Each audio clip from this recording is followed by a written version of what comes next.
7 trillion तक पहुंची उत्तर प्रदेश की कृषि अर्थव्यवस्था।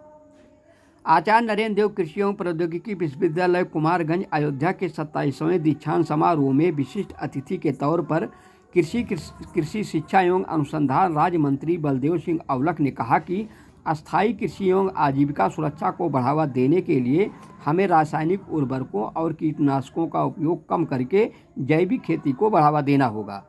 जल संसाधनों का अधिकतम और कुशल उपयोग के लिए ड्रिप सिंचाई और स्प्रिंकलर जैसी सूक्ष्म सिंचाई प्रणाली तकनीकी को उपयोग को बढ़ावा देना होगा।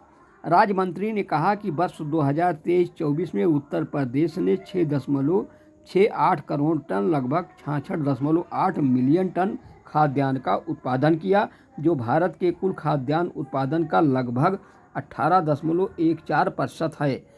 भारत का लगभग 30.84% गेहूँ, 14% चावल, 33% आलू, 47.30% गन्ना, 9.24% दलहन और 6.12% तिलहन का राज्य द्वारा उत्पादित किया जाता है। देश का 9.52% फल उत्पादन उत्तर प्रदेश में होता है। उन्होंने कहा कि यह राज्य भारत में सबसे बड़ा सब्जी उत्पादक है, जो देश के कुल सब्जी उत्पादक में लगभग 16% का योगदान देता है।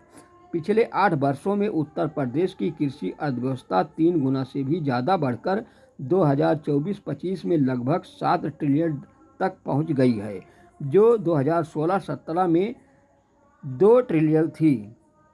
इस वृद्धि को मजबूत खाद्यान्न उत्पादन का समर्थन प्राप्त है, जो 2024-25 में 73.7 मिलियन टन तक पहुंच गया है। उत्तर प्रदेश 388 लाख टन दूध का उत्पादन करके भारत में प्रथम स्थान पर है। मत्स्य उत्पादन वर्ष 2023-24 में 26.4% की वृद्धि हुई। इसमें विश्वविद्यालय का भी बहुत बड़ा योगदान है। राज्य मंत्री औलख ने कहा कि विश्वविद्यालय पूर्वी उत्तर प्रदेश में प्राकृतिक खेती को बढ़ावा देने में शानदार काम कर रहा। इस वर्ष विश्वविद्यालय को प्राकृतिक खेती का नोडल सेंटर नियुक्त किया गया है। इससे पूर्वी उत्तर प्रदेश में प्राकृतिक खेती को बढ़ावा मिलेगा।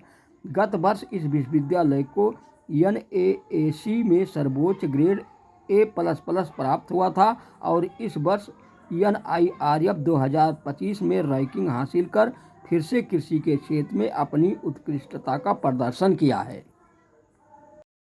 की आधारशिला बनी रहे, राज्य का कृषि क्षेत्र न केवल इसकी अर्थव्यवस्था में महत्वपूर्ण योगदान करता है, बल्कि ग्रामीण रोजगार, खाद्य सुरक्षा, सतत विकास का एक प्रमुख चालक भी है।